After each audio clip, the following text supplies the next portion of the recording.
Замислял ли си се някога, че една твоя покупка може да промени съдбата на Творец?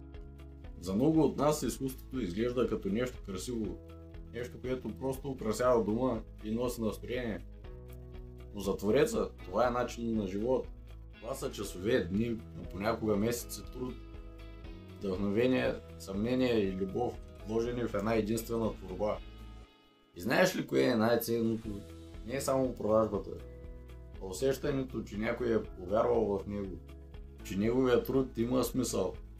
Всеки път, когато избереш ръчно изработен подарък вместо фабрично копие, всеки път, когато купуваш картина или малко изделие от Творец, ти му даваш не само доход, ти му даваш сили да продължи. Защото подкрепата има значение. Това дава шанс на изкуството да не остане само в ателието, а да оживее в нечий дом и да докосне нечие сърце.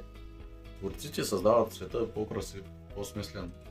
Но без ценителите, без тяхната подкрепа, те остават в тишината. А ти можеш да промениш това с едно действие.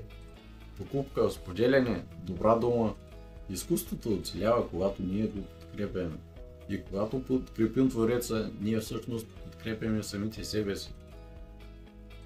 Защото оставяме повече красота в света около нас. Ако вярваш, че изкуството има значение, сподели това видео и стани част от промяната.